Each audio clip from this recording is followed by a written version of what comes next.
여러분 안녕하십니까. 누리 PD 김준입니다. 미국이 난리 났습니다. 트럼프 대통령 당선인 그야말로 엄청난 개혁을 단행할 것 같습니다. 소위 확 뒤집는다 그러죠. 좌파 정부들이 이제 들어서게 되면은 이게 재정이 방만해지고 큰 정부로 가죠. 큰 정부. 돈을 많이 쓰고 대신에 효율성은 떨어집니다. 이제 그게 좌파 정부들의 특징이다. 그렇게 해서 좌파들이 싸질러 놓은 그 똥을 보통 우파들이 치우는 경우가 많은데요.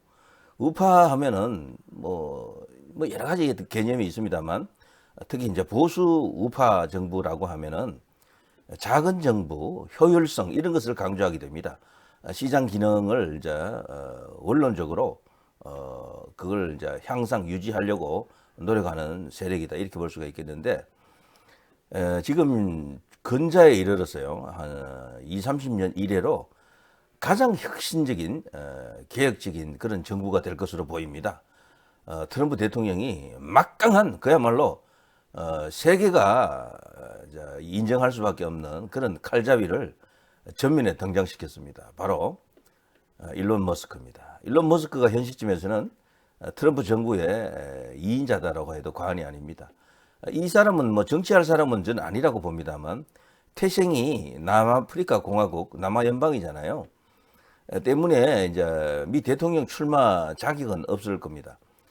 예전에 그 아놀드 슈워제네거 LA 시장까지 했었지만 대통령 꿈은 이제 꿈을 꿀 수가 없었죠. 그 사람이 만일에 공화당 출신인데 공화당 소속이잖아요. 미 대선에 출마했더라면 당선되겠죠. 그렇지만 그 사람은 오스트레일리아가 아니고 저 유럽에 있는 오스트리아 거기 출신 아닙니까? 세계적 영화배우 그리고 헬스 보디빌더로서도 세계 최고였었는데요. 그 엄청난 어떤 그 캘리포니아라고 하는 적지에서 거기는 민주당의 아성이거든요. 거기서 이 사람이 그 캘리포니아 주지사였었죠. 뭐 그게 당선되지 않습니까? 그럼 그야말로 엄청난 어떤 그 인물이었었는데 대통령 도전은 못했습니다. 일론 머스크도 마찬가지일 겁니다. 캘리포니아 주지사 맞죠? LA 시장이었습니까? 하여튼 뭐 그거 헷갈리네 순간적으로. 한번 쳐볼까요? 아놀드 슈워제네거 캘리포니아 주지사 맞네요. 전에 캘리포니아 주지사를 했었죠. 자, 이런 사람과 조금 견줄 수도 있겠죠. 그 정도로 인지도 있고 유명한 인물인데요. 자, 이 일론 머스크가 말이죠. 지금 트럼프의 특명을 받아가지고 완전히 그냥 뒤집을 준비를 하고 있습니다. 난리 났습니다, 진짜로. 저는 이게 너무도 부럽습니다. 그런데 일론 머스크 미국 행정부 개조 칼을 쥐었다. 정부 효율부라고 이제 예전에 듣도 못한 그런 이름인데요. 이 정부 기구 전체를 관장할 수 있는 그 혁신을 할 수 있는 확 바꿀 수 있는 권한을 준 겁니다. 거기 수장으로 지명을 했고요. 트럼프 정부 관료주의 해체, 과도한 규제와 지출을 줄이겠다. 결국 이제 보수 우파적 색깔을 드러내는 것이다 이렇게 볼 수가 있는데요. 대한민국에도 이런 시대가 한 번은 와야 됩니다. 우리나라는 지금 너무도 이 정부가 비대해져 있습니다. 그야말로 재정도 지금 규모를 보면 너무 커져 있어요. 그리고 너무 방만하고요. 저는 솔직히 좀 아껴 쓰면요 100조 정도 줄일 수 있다라고 보거든요. 그거를 기업에 돌려줄 수가 있어요. 그래서 그게 진정한 어떤 경제 발전으로 이어질 수 있는 국민 경제를 향상시킬 수 있는 그런 어떤 모티브가 될 텐데 좌우 요즘 언제부턴가 좌파 우파 이런 식으로 이제 정권이 계속 교체가 되고 있는데 대한민국이 더 이상 발전하기는 쉽지 않을 겁니다. 이 트럼프 머스크 같은 이런 조합이 한번 탄생해야 됩니다. 완전히 뒤집어야 돼요. 근데 트럼프가 이렇게 할 수 있는 이유 중에는 힘이 이제 있는 거죠. 상하원, 양원을 다 장악했거든요. 진짜 대통령이 됐습니다. 상하원 중에 어느 하나만 놓치더라도 힘이 조금 빠집니다. 그런데 두 개 다 놓쳐버리면은 반쪽 대통령이 되겠죠. 지금 윤석열 대통령은 반쪽 대통령입니다. 국회를 완전 뭐 그냥 저들의 그냥 그 아성을 만들어 버린 상태잖아요. 그래서 국회의 협조가 전혀 없는 상태에서 대통령직을 수행해야 되기 때문에 대통령이 가진 온전한 힘을 절반 정도밖에 행사할 수 없다. 그렇게 이제 볼 수밖에 없습니다. 근데 이 트럼프는 달라요. 상원까지도 쥐었거든 이번에. 하원 상원 다 장악했습니다. 이거는 뭐 그야말로 끝판왕급 대통령이 되었다라고 볼 수가 있겠죠. 자, 거기에 이제 머스크라고 하는 세계적 명사를 또 이렇게 등장을 시켰고요. 이 머스크는 정치인 출신이 아니고 기업인 출신이잖아요. 자기 눈으로 볼 때 이건 너무도 형편없다라는 거지. 정부 지금 관료 조직들이 이런 식으로 가면 미국은 이제 가망성이 없다라고 이제 보고요. 그야말로 메스를 들이대는데 어마어마하게 큰 메스, 정교한 또 작은 메스까지 같이 들었습니다. 이 트럼프에 대해서 이 머스크가 이렇게까지 전격적으로 지지하고 완전 한 몸처럼 이렇게 나올 줄 예상한 사람은 그렇게 많지 않은데요. 자기 일도 지금 많잖아요. 기업인으로서 엄청 어마어마하게 많은 또 기업을 갖고 있습니다. 세계 최고 이제 부자로 불리기도 하지만 발전 가능성, 성장 가능성 면에서는 타의 추종을 불허한다. 우리가 흔히 알고 있는 뭐 빅테크들 있지 않습니까? 뭐 구글, 마이크로소프트, 뭐 그 주크버그의 그 인스타그램, 페이스북 같은 이런 것들 말이죠. 그리고 저 마이크로소프트 등등 이런 세계적 기업들은 대체로 이제 이 IT 기업이잖아요. 근데 여기 일론 머스크는 IT도 일부 갖고 있죠. X를 지금 갖고 있으니까요.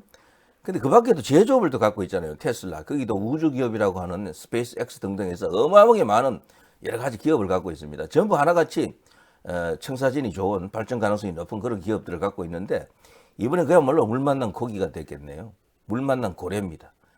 고래가 지금 더 이렇게 큰 대양으로 나갈 수 있는 그런 상황이 된 것 같아요.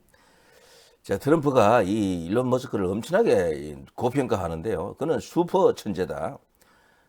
미국 정책 좌우할 거대 변수가 되었다라고 보는데요. 두 사람이 일맥상통하는 점이 있는데 한 사람은 정치인이지만 그 이전에 기업가였잖아요. 트럼프는 부동산 전문가로 알려져 있지만 우리가 아는 그런 복덕방 수준의 부동산이 아니에요.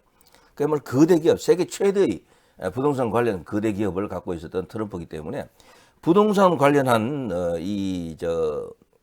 일을 했다라는 것은 실물 경제를 빠삭하게 파악하고 있다라고 봐야 됩니다. 실물 경제를.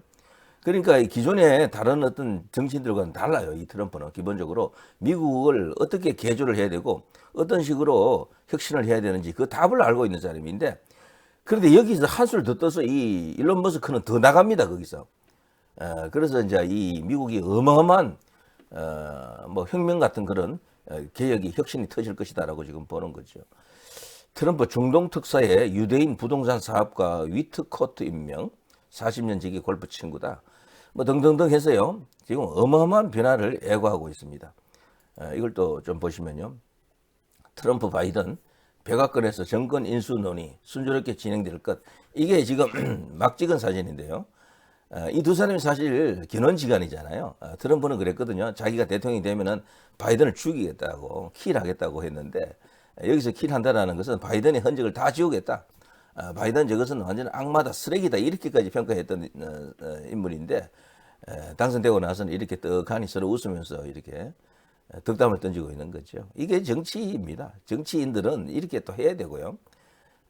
지지자들은 이제 이 열렬한 공화당 지지자들, 트럼프 지지자들은 바이든 만나지 마! 막 이렇게까지 이야기할 겁니다. 그렇지만 지지자들은 그렇게 말할 수가 있지만 정치인들은 그렇게 하면 안 되죠. 싫은 사람, 적장, 자신의 그 목에 칼을 겨누는 사람과도 만나야 됩니다. 그래야지 국민들이 안심을 하고요. 중도층에서 표를 줍니다. 지지율이 이제 그래서 유지가 되는 거고요. 자, 이런 식으로 덕담을 던졌습니다. 적극적으로 협조하겠다. 감사합니다. 뭐 이런 식이죠. 보기 좋습니다. 이런 건 어쨌거나. 자, 실세된 머스크 연방기관 428개인데 이거 필요 없다. 100개 이하로 줄이겠다. 와, 박수 쳐야 됩니다. 이게 진정한 보수거든요. 이게 진정한 우파거든요. 우리나라는 지금 너무 큰 정부가 됐습니다. 일설에 의하면요. 일본인의 우리보다 인구가 약 한 2.3배 정도 많거든요. 2.3배 정도. 근데 공무원 숫자는 비슷하대요. 공무원 숫자는. 이게 말이 됩니까? 그리고 우리나라가 사실 일본보다 잘 산다 그러지만 전 그렇게 보지 않습니다. 일본은 지금 환율 때문에 1인당 GDP가 떨어져 있는 것이지 예전에 말이죠. 우리나라가 2만 불 때 그때 일본은 5만 불도 갔던 나라입니다. 5만 불. 그때 미국을 바로 턱 밑까지 추격했던 나라예요. 그때 환율을 그대로 갖고 오게 되면은 어떻게 됩니까? 그래서 지금 이 환율 장난으로 인해 가지고 1인당 GDP가 올라가고 내려가고 이런 나라들이 많은데 그걸로 평가하는 게 아니죠. 근데 어쨌거나 우리나라가 일본을 이긴 것처럼 그런 식으로 지금 알고 있는 사람들이 많은데 아직 멀었습니다. 제가 볼 때는. 물론 대한민국도 가능성은 높죠. 높지만 더욱더 혁신하고 계획적으로 나가야 됩니다.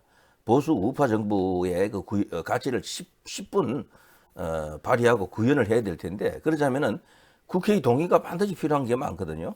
정말 지난 총선은 너무도 아쉽습니다. 솔직히 말해서 윤석열 대통령 같은 저런 스타일은 뒤에서 힘만 좀 받쳐주면은 어마어마한 어떤 일을 할 수 있는 인물로 보이는데 못할 게 없다라고 생각이 되는데 근데 여러분도 아시다시피 대통령이 뭘 하려 그러면은 국회가 반드시 협조를 해줘야 됩니다. 안 그러면요 대통령 자체만으로 할 수 있는 것은 제한적이에요. 상당히.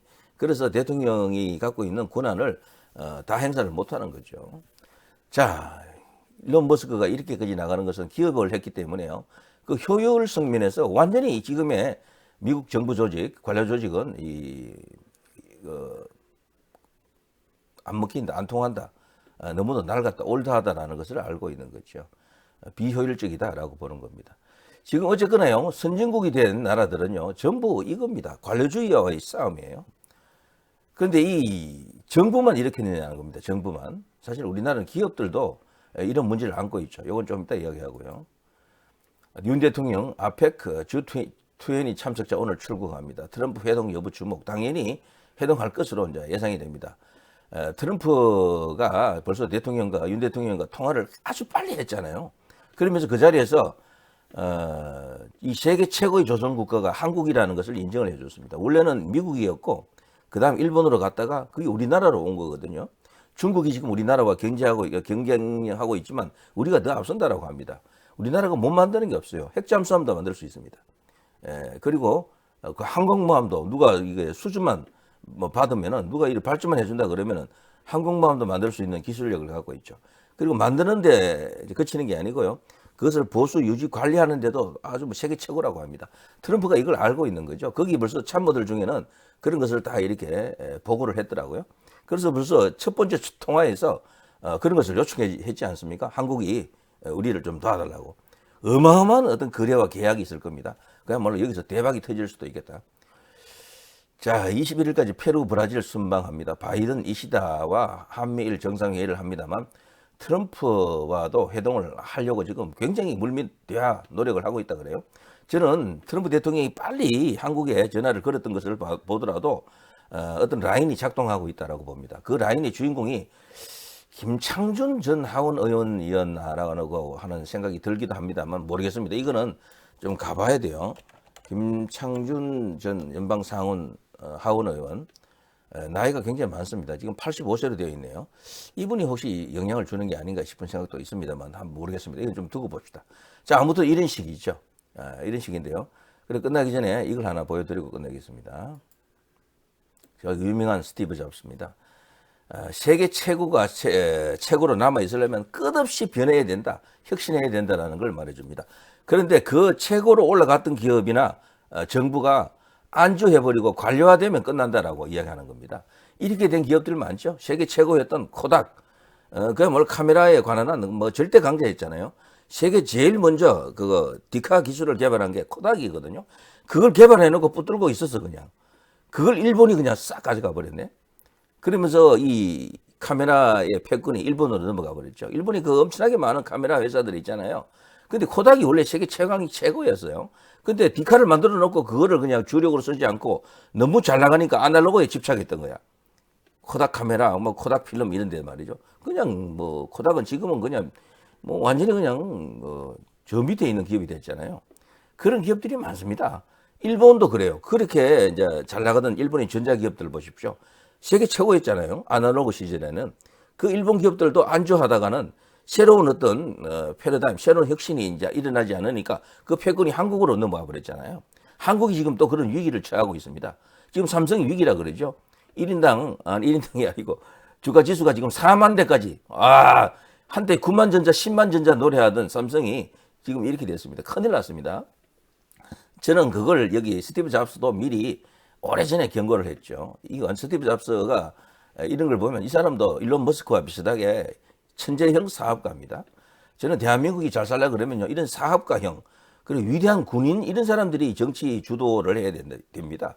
그래야 대한민국이 살아나요. 그리고 사업가형 중에서도 주로 그 이공계 출신들이 들어와야 됩니다. 이공계 출신들.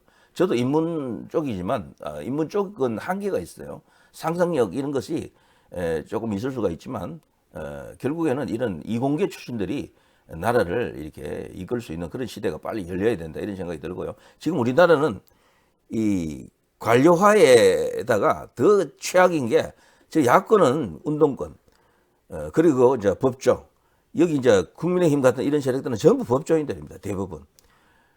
이제 이런 식이 되면은 이 정치가 싸움밖에 안 해요. 더 이상 발전하기가 어렵습니다. 분명히 그것은 대한민국이 더 이상 이렇게 클 수 없는 한계를 노정하고 있다, 이렇게 이제 봐야 되겠죠. 자, 이거 한번 보십시오. 인터넷 커뮤니티에서는요, 예전부터 이제 스티브 잡스의 유명한 이 말이 이제 이 회자되고 있었는데요. 펩시라고 하는 유명한 회사가 있죠. 10년에 한 번씩 자사 제품을 교체한다. 새 제품이래봤자 신규 사이즈 페트병이겠지만 어쨌거나 계속해서 그런 느낌을 주게 새로운 변화를 모색하려고 애를 쓴다는 거죠. 그러니 만약 당신이 개발팀 사람이라면 회사의 방향성에 영향을 끼칠 수가 없어요. 펩시 같은 저런 회사에서 개발을 콜라 뭐 어떻게 성분을 어떻게 바꾸고 맛있게 뭐 새롭게 이렇게 하는 그런 어떤 기술을 개발해도 회사의 방향성에 영향을 끼치지 못한다는 이야기입니다. 그럼 펩시의 매출에 도움이 되는 건 누굴까요? 사업팀과 마케팅팀 사람들이죠. 뭐 영업팀 이런 쪽입니다. 관리 파트 이런 쪽이죠. 자, 그러니 그 사람들이 승진하게 되고 그 사람들이 회사를 운영하게 된다. 독점적 지위를 가진 기술 기업들에도 똑같은 일이 벌어지고 있다. 아까 제가 앞서 말씀드린 그 코닥 같은 그런 건데요. 여기서는 IBM하고 제록스를 예를 드는데 한때 이 두 기업도 세계 최고였거든요. IBM 하면 그런 전자파트 기업의 세계 최고봉, 제록스는 뭐 그 관련 또 프린터로 알려져 있지만 그 여러 가지 사업을 하거든요. 이런 방면에서 세계 최고였거든요. 최강이었고요. 그런데 그거를 100년 이렇게 계속해서 세계 최고로 남아 있을 수 있는 기업이었는데 망했다라는 겁니다. 왜? 어차피 시장에서 독점적인 지위가 있는데 회사가 돈을 더 벌 것도 아닐 테니까요. 그러니까 자기들이 아날로그 시대에는 뭐 완전 뭐 대상이 없었죠. 경쟁자가 없었죠. 뭐 그대로 탱자 그냥 뭐 그대로 가도 되는 건데, 그러나 그게 아닙니다. 그러니 그 당시 기업의 매출을 늘리는 사람은 당연히 뭐 그냥 앉아서 헤엄치는 그런 상황이니까 사업팀, 마케팅팀, 소위 관리 파트, 영업 파트가 우뚝하게 됩니다. 이들이 회사 내에서 실세가 되는 거죠. 처음에는 기술 개발 쪽이 당연히 처음에 시작할 때는 우위에 섰을 텐데 어느 순간 이게 확 바뀌는 겁니다. 관료 영업 쪽으로 이 패권이 넘어가는 거예요. 조직 안에. 우리나라 정부하고도 연결이 됩니다. 그리고 삼성하고도 이 같이 이야기를 해서 보면 딱 맞아떨어집니다. 삼성도 요즘 이 관료와 너무 잘 나가다가 그래 된 겁니다. 너무 잘 나가다가. 관리 파트가 이게 주가 되게 되면은 더 이상 그 조직은 이제 살아나기가 힘들다. 크기가 힘들다. 뭐 위축될 수밖에 없다. 이렇게 이제 볼 수가 있겠죠. 결국 그들이 회사를 운영하게 된다. 그리고 개발팀 사람들은 엔지니어들이죠. 이공계 출신들입니다. 의사결정 과정에서 배제가 된다. 그렇게 회사는 좋은 제품을 만드는 게 어떤 의미가 있는지 잊어버리게 된다. 삼성을 말하면 됩니다. 일종의 제품 감수성 같은 것은 사라진다. 삼성이 AI에 뒤처진 것은 이것 때문이에요, 사실은. AI 시대에 여기서 지금 완전히 뒤처져서 지금 SK에도 지금 밀린다 그러죠. 자, 그런 독점적인 지위를 만들어낸 천재적인 개발자들은 철저히 배제된다. 이제 이 개발이 필요 없는 거예요. 새로운 기술보다도 그냥 관리 잘하고 잘 팔면 되는 줄 아는 그런 시대가 한때 있었죠. 그런데 지금 이게 우리나라 특히 삼성 같은 이 대그룹에 대기업에 이 잔재가 있다라는 겁니다. 물론 거기에는 노조라든가 그리고 또 좌파 정부들이 삼성을 탄압한 것도 영향이 되지만 그보다 더 본질적인 것은 이런 이유입니다. 이근희 회장 체제하고 이재용 회장 체제가 가장 다른 게 이거라 그러네요. 이근희 회장 때는 관료화 그리고 이게 관리 파트, 영업 파트들이 우위에 서기가 힘들었다 그럽니다. 그때는 철저하게 변하기 위해서 계속해서 혁신을 하려고 노력을 했고 각 파트들끼리 끊임없이 만나서 진검승부 토론을 했다 그러더라고요. 그런데 이게 지금 이재용 회장 때 와서는 제가 비판하는 것은 아니지만 그런 문화가 지금 사라지고 옆파트에서 무슨 일이 벌어지는지 모른다 그러네요. 자, 이런 식이 되면 철저하게 공무원화 관료 조직이 됐다라는 거죠. 자, 좋은 제품과 나쁜 제품의 차이를 전혀 모르는 회사 운영진에 의해서 모든 게 결정된다. 좋은 아이디어를 좋은 제품으로 만드는 데 필요한 장인, 정신이라는 개념을 알지 못하게 된다. 그리고 그들은 보통 가슴속에 고객을 위하려는 마음도 없다. 그 패권을 유지하는 자신들의 자리를 유지하는 데만 관심이 있다라는 거죠. 그게 제럭스에 있었던 일이고, IBM에 있었던 일이고, 코닥에 있었던 일이고, 일본의 그 전자기업에 있었던 일입니다. 그리고 우리나라에 지금 삼성에도 지금 일어나고 있다라고 봐야 되겠죠. 그래서 그 당시 그 제록스 사람들은 운영진을 여기 이제 관리 파트 운영진을 토너 대가리라 불렀어요. 그야말로 쓰레기다. 그냥 뭐 바보들이다 이렇게 이제 불렀다. 그리고 이 토너 대가리들은 제록스에서 뭔 일이 벌어졌는지 감도 못 잡더군요. 컴퓨터의 가능성에 대해 아무것도 모르는 사람들. 그렇게 컴퓨터 산업에서 거대한 기선을 제압하고 승리를 했음에도 발목이 잡히면서 지금은 B급 회사가 되고 말았죠. 제록스는 컴퓨터 산업을 전체를 지배할 수도 있었어요. 100년간 향후 그렇게 지배할 수도 있는 거대한 어떤 가능성이 있었지만 IBM도 그렇고요. 그들이 그렇게 되지 못했다는 걸 이야기해 줍니다. 자, 우리나라가 잘 되기 바라는 마음에서 뭐 이런 이야기도 여러분과 함께 공유합니다. 대한민국은 정부도 그리고 각 기업들, 특히 기업들 중에서도요. 이미 세계 최정상급에 갔던 기업들은 여기서 제가 오늘 스티브 잡스가 이야기했던 저런 것들 관료화가 가장 문제입니다. 너무 잘 나가면 관리를 자꾸 하려고 그러거든. 관리. 그리고 이제 비용을 줄이려고 하고요. 이렇게 되니까 더 이상 발전이 안 되는 겁니다. 좌우지간 새로운 혁신, 혁명 같은 그런 어떤 개혁이 일어나길 바랍니다. 자, 누리 PD 김준희였습니다.